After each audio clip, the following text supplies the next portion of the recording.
Buenas noches.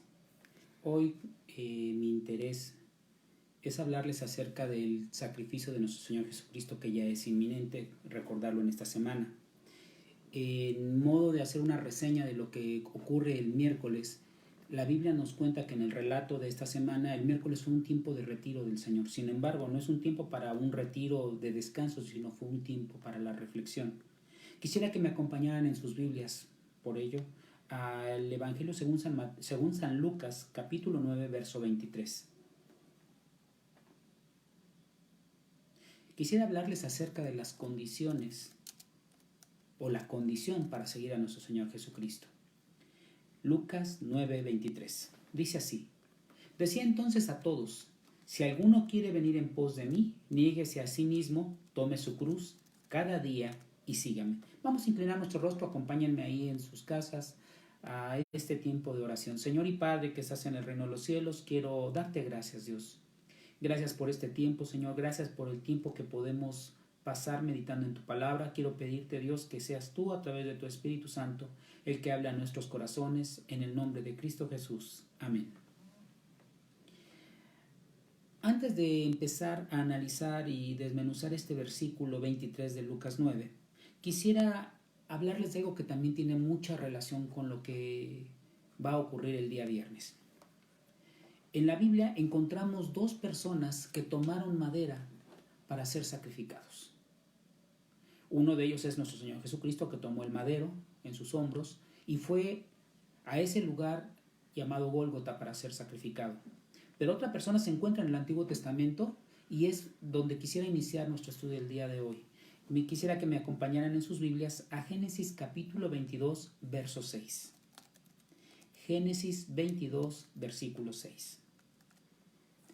Dice así: y Abraham tomó la madera de la ofrenda del holocausto y la colocó en Isaac su hijo, y tomó en su mano el fuego y el cuchillo, así que los dos caminaron juntos.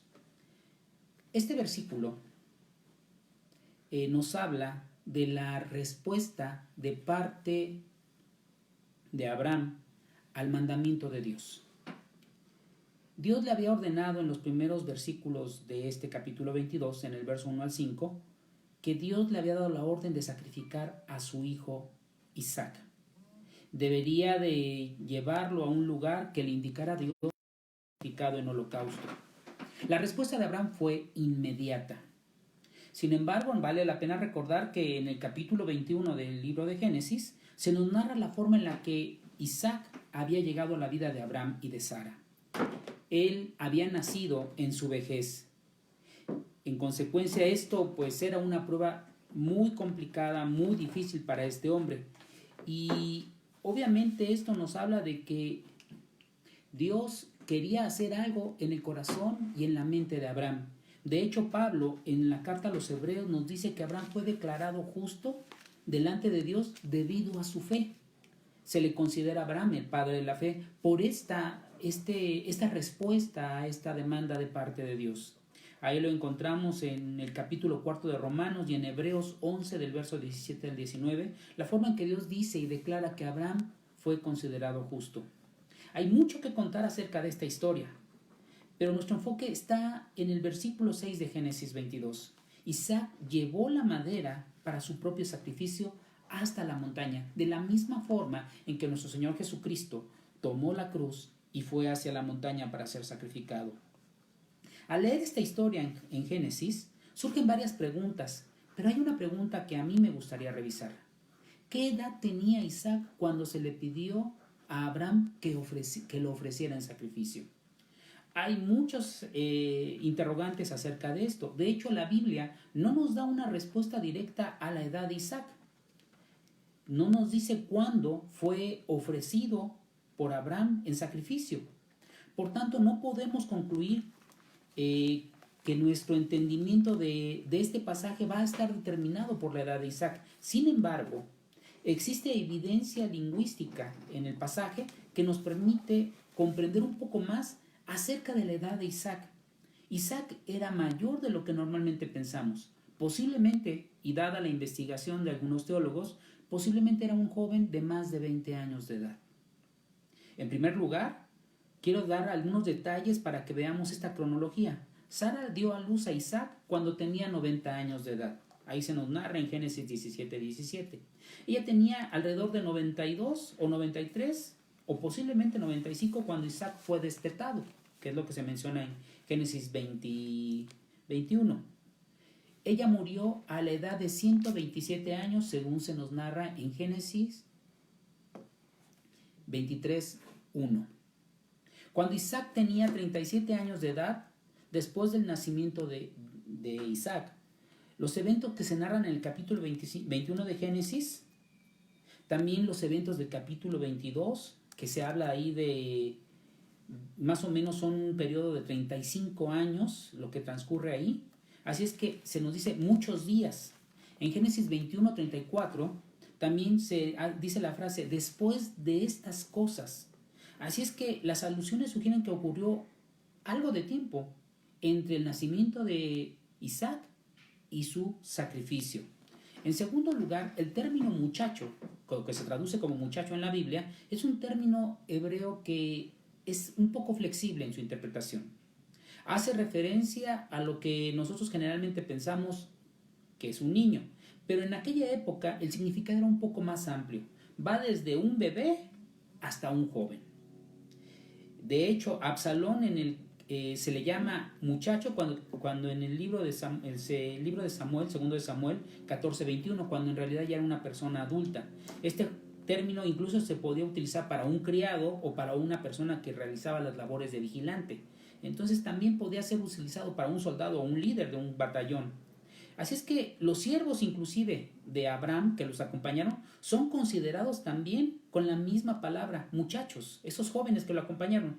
Entonces podríamos decir que a Isaac no tendría menos de 10 años o de 15 años, pero tampoco podemos considerar que fuera un hombre de más de 30 años. En tercer lugar, Isaac era una persona que tuvo que hacer un trabajo y un esfuerzo físico que requería inminente fuerza. En el verso 6 se nos dice que él tomó la leña, suficiente leña, como para consumir un cuerpo humano.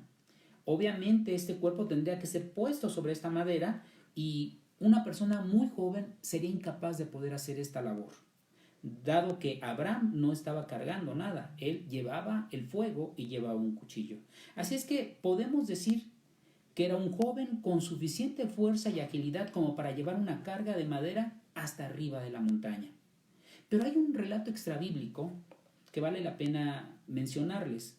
Un hombre llamado Josefo, un historiador, el primer historiador de nuestra era, es un historiador judío, es considerado inclusive por aquellos arqueólogos e investigadores seculares que consideran que esta persona era muy preciso y muy riguroso en sus estudios. Josefo afirma que Isaac tenía alrededor de 25 años cuando Dios le dio la instrucción a Abraham de que fuera sacrificado.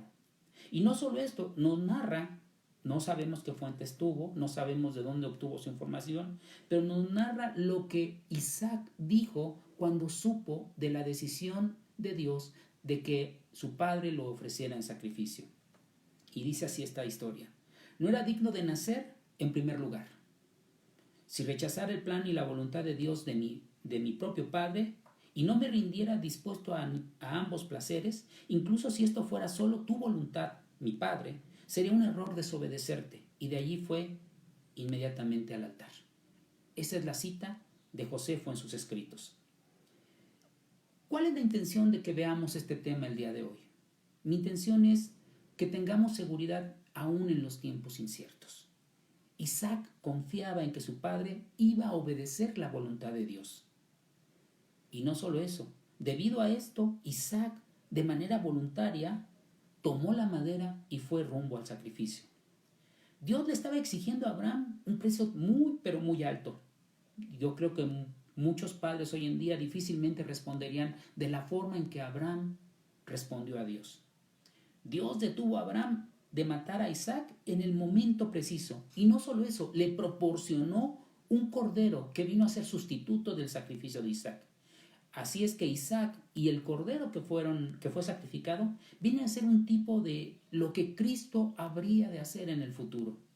Cristo sería el sacrificio perfecto de Dios, de un Padre amoroso que lleva a su Hijo al sacrificio. Abraham había pasado la prueba de la fe e Isaac ciertamente había pasado una prueba de obediencia. Obediencia hasta la muerte. Muy similar a lo que se dice del Señor Jesucristo, que Él fue obediente hasta la muerte. Regresando al Evangelio de Juan, allá en el capítulo 19, verso 17, leemos lo siguiente. Juan 19, verso 17.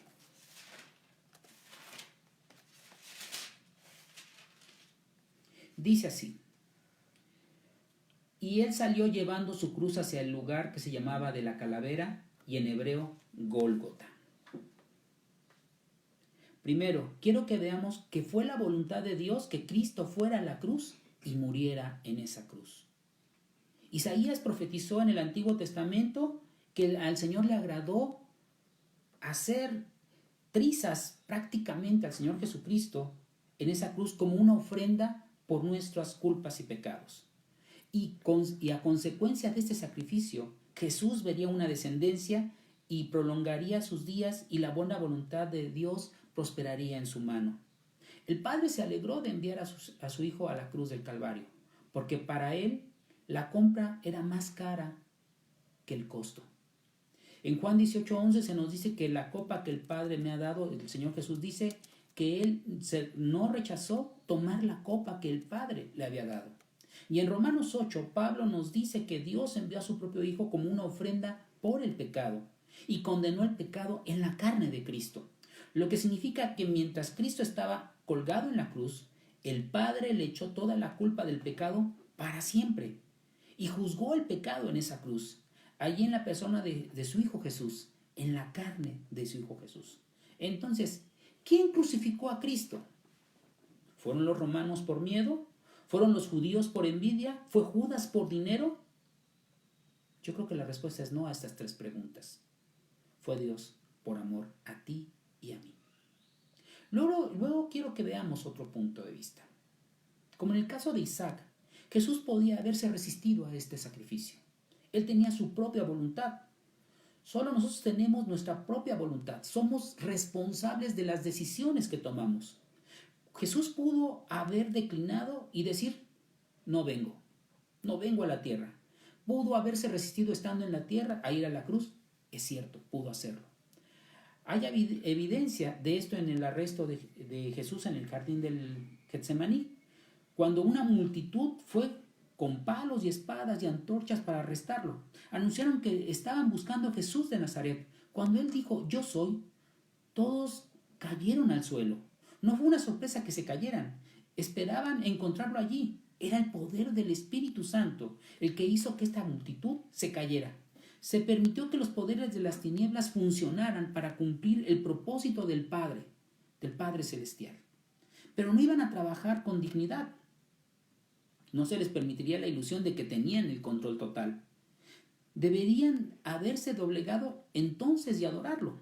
No sabían que aquel que les habló y los llevó al suelo pudo haberlos hecho que quedaran fuera de la existencia. De muy buena gana Jesús pudo haber hecho esto.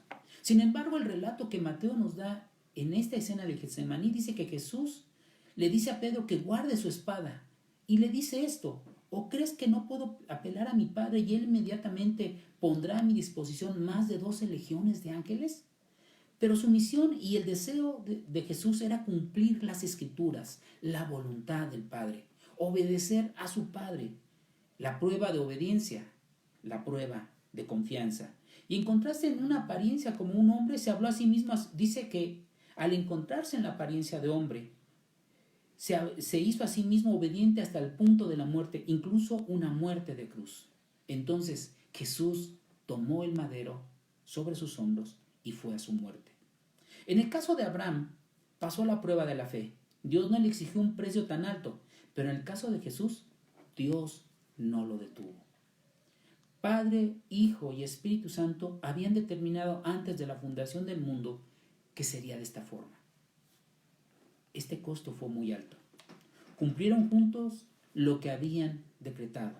Ahora, voltemos de nuevo a nuestro texto en Lucas 9:23. Dice, si alguno quiere venir en pos de mí, niéguese a sí mismo, tome su cruz cada día y sígame. Porque el que quiera salvar su vida la perderá, pero el que pierda su vida por causa de mí la salvará. Pues, ¿de qué le sirve al hombre si gana el mundo entero y se destruye o se pierde a sí mismo?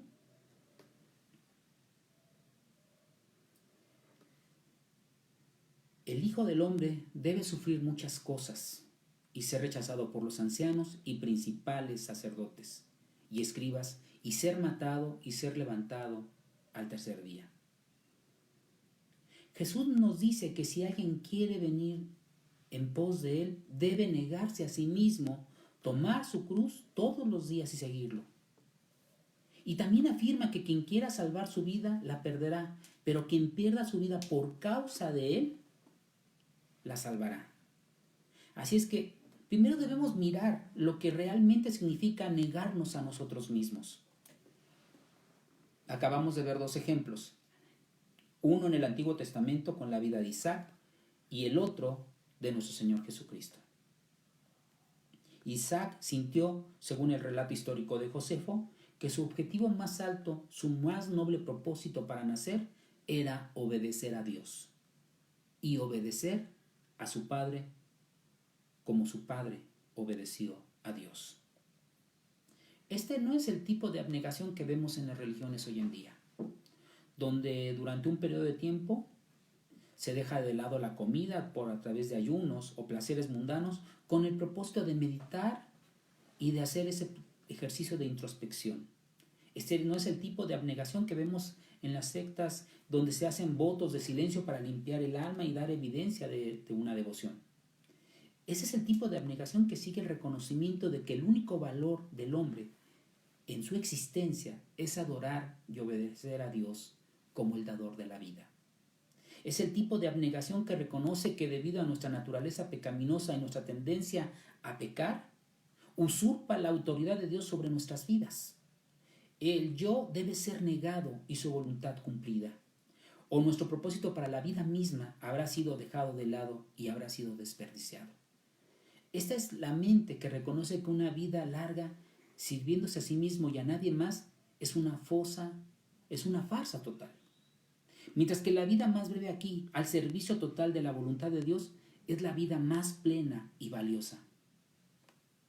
Jesús, nuestro segundo ejemplo, y por supuesto el ejemplo perfecto, a lo largo de su ministerio terrenal lo vemos diciéndonos: mi voluntad es hacer la voluntad del que me envió, allí en el Evangelio de Juan, capítulo 5, verso 30. En Mateo 20, 28 nos dice: el Hijo del Hombre no vino para ser servido, sino para servir y para dar su vida en rescate por muchos. Ahora, ¿quién de todos los que caminaron por esta tierra tenían derecho a gobernar y caminar ilesos por este mundo? Si nos preguntáramos esto, nuestra respuesta, sin lugar a dudas, sería Jesús.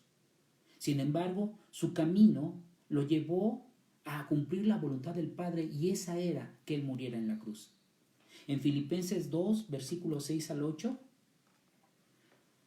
se nos dice algo acerca del carácter y del deseo de Jesús. Filipenses 2, versículos 6 al 8. Filipenses 2, 6 al 8. Dice así: existiendo en forma de Dios, Él no consideró el ser igual a Dios como algo a que aferrarse, sino que se despojó a sí mismo, tomando forma de siervo, haciéndose semejante a los hombres y hallándose en condición de hombre. Se humilló a sí mismo, haciéndose obediente hasta la muerte y muerte de cruz. Entonces, ¿qué significa para nosotros negarnos a nosotros mismos? En primer lugar, significa arrepentimiento, es decir, dar la vuelta completamente al curso de vida que nuestra naturaleza pecaminosa nos grita que sigamos. Dejar de buscar la autogratificación, la realización personal, la comodidad personal, el orgullo propio y el ejercicio del tipo de fe que en última instancia dice: aunque Él me mata, confiaré en Él. Es comprender completamente que el único bien en la vida de todos los seres humanos es buscar la voluntad del Padre y hacerla, obedecerla. Lo que Dios nos dice, lo que Dios nos pide, lo que sea que nos cueste, confiando en que Él conoce la imagen completa de nuestro futuro y que trabaja para nuestro bien día a día.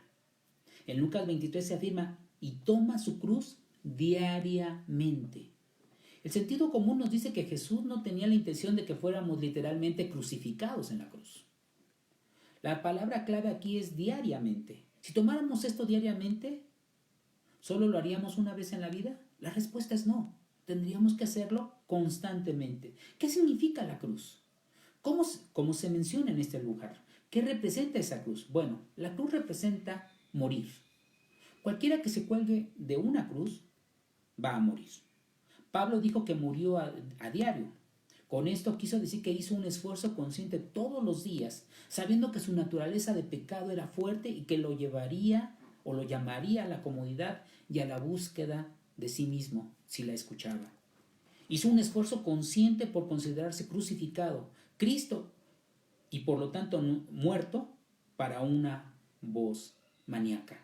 Y así caminaba diariamente en el poder de una vida celestial con un Cristo crucificado. La cruz representa la muerte. Entonces, ¿por qué Jesús nos exhorta a llevarla a diario? ¿Qué simboliza en nuestra vida diaria? Muerte a nosotros mismos, muerte al autoservicio y nuestra búsqueda de ganancias terrenales, reconocimiento o respeto. El que levantó una cruz y salió, dejó todas las cosas atrás. Aquel que toma una cruz no puede cargar nada más. Ya nada queda en su vida. La vida vieja ha pasado. Ahora hay una vida nueva. Es importante que entendamos que el autosacrificio, reconociendo la voluntad de Dios en nuestra vida, es la razón de ser tuya y mía. Porque todavía tenemos, desgraciadamente, amor por cosas terrenales. ¿De qué sirve que si rechazamos la cruz y volvemos por ellas? Aquí en el versículo que estamos leyendo, en el verso 24 del Evangelio de Lucas, regresando a nuestro pasaje, leemos que ¿qué le sirve al hombre ganar el mundo si en el proceso pierde su vida? ¿De qué nos sirve?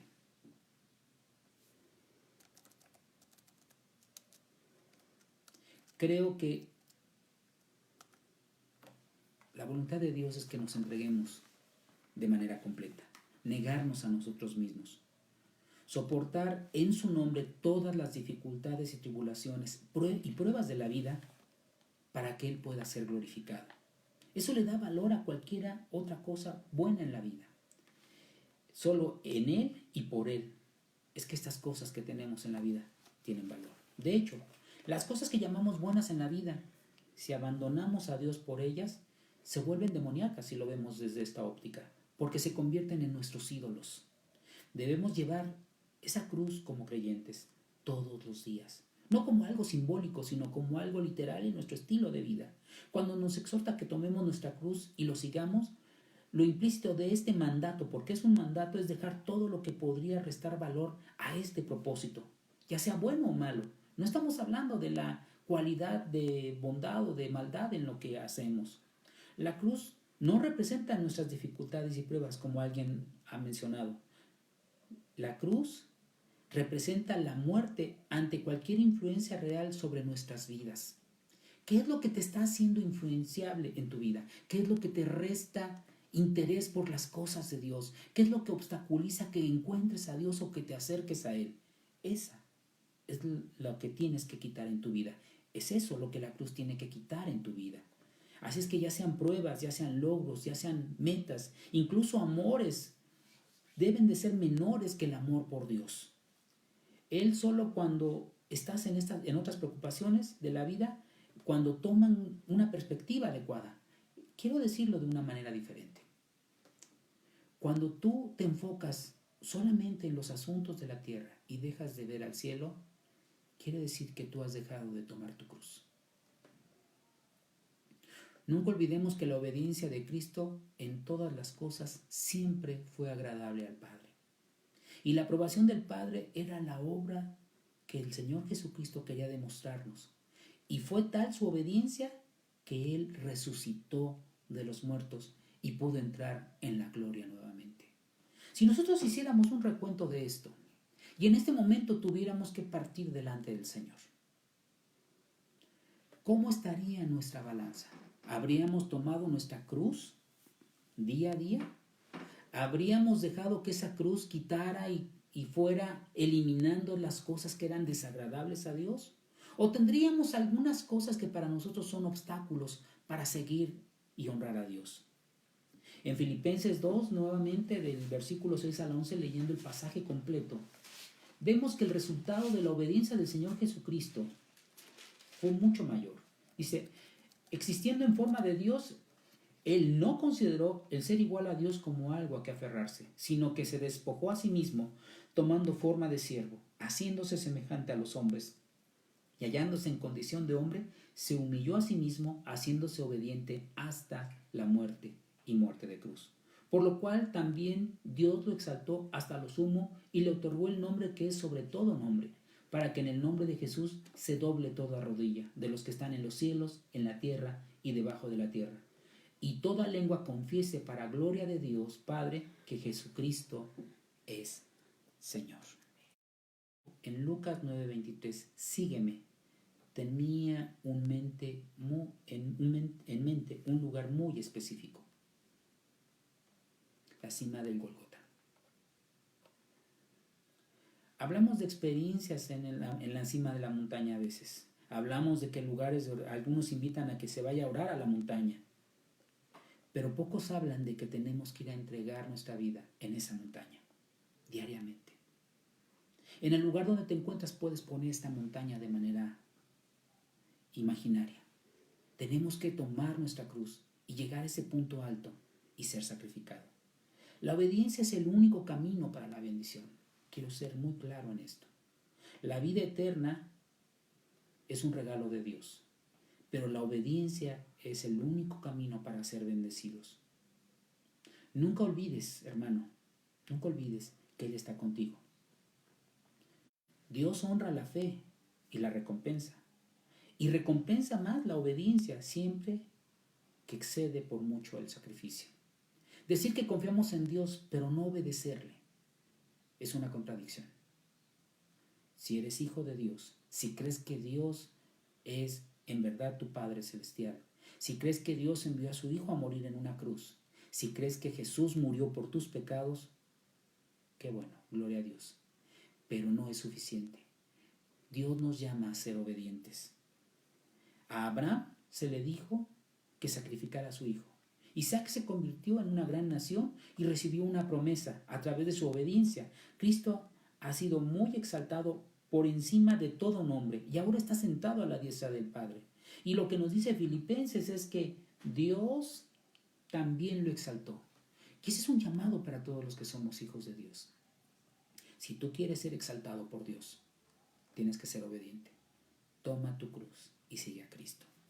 Toma tu cruz y sacrifica las cosas que te obstaculizan a acercarte a Él. El buen placer o el mejor placer del Padre es nuestra obediencia a su palabra. Un día habremos de resucitar si hemos depositado nuestra confianza en Jesús.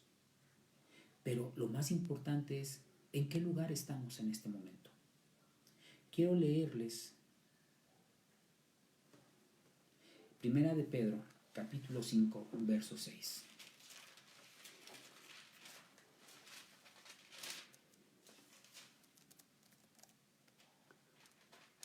Primera de Pedro, capítulo 6. Dice así: humíllense, por lo tanto, bajo la poderosa mano de Dios, para que Él los exalte en el momento apropiado. Isaac llevó la madera y fue exaltado. Jesús llevó el madero y fue exaltado.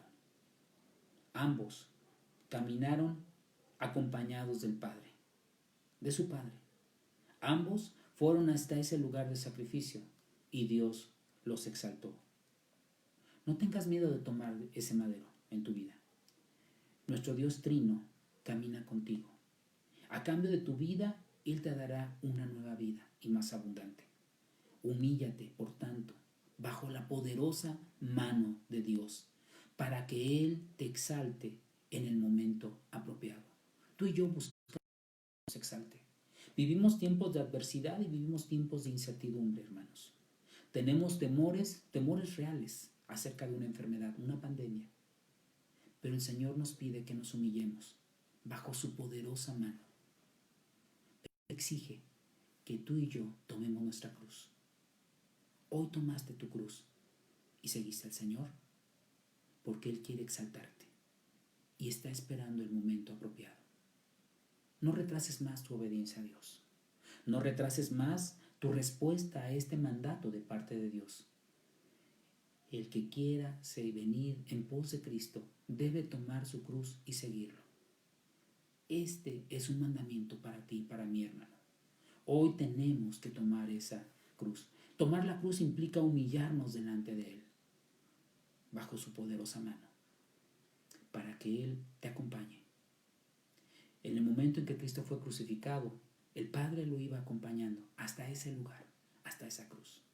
Hoy Dios también quiere acompañarte a ti en este momento en el que sientes que estás solo, que estás desesperado, que hay preocupaciones por lo que viene por delante. Yo quiero decirte que en el momento apropiado, si eres obediente, Dios habrá de exaltarte, porque esta es una promesa del Padre para ti y para mí.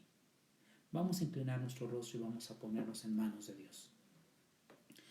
Señor y Padre que estás en el reino de los cielos, un día, Señor, demandaste a un hombre llamado Abraham que sacrificara a su hijo. Él, por obediencia y en fe, confió en que tú serías capaz de traerlo de los muertos. Fue y tomó a su hijo y lo llevó hasta un lugar para ser sacrificado. Isaac, en obediencia, tomó la madera y caminó rumbo al sacrificio. Sin embargo, tú en el momento preciso, Señor, enviaste la provisión de un sacrificio sustituto.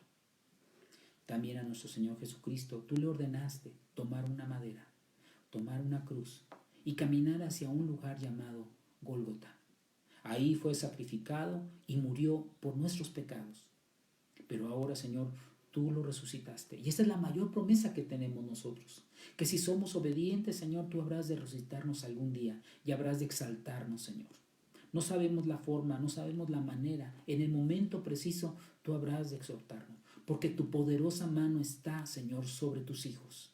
Hoy te pedimos, Padre, que tu bendición y tu cuidado sea sobre cada uno de tus hijos. Si hubiere hoy alguien, Señor, que en su corazón estuviera arrepentido, Señor, yo te pido, Padre, que le perdones, Señor. Que lo lleves al arrepentimiento y a la restauración de su relación contigo. Que nos ayudes a todos a ser responsables en nuestra caminar diario, tomar nuestra cruz y seguirte. Yo te pido, Señor, que hoy seas exaltado. Yo te pido que nuestra obediencia te glorifique a ti en primer lugar. Y te suplico, Padre, que en esta obediencia, Señor, tú traigas bendición a la vida de cada uno de nosotros. Confiamos en que tú, en el momento preciso, Señor, habrás de exaltar a tu pueblo. Te agradezco por ello y de antemano te digo gracias, Señor, porque tenemos un Dios que nos ama, un Dios que nos cuida. En el nombre de Jesús.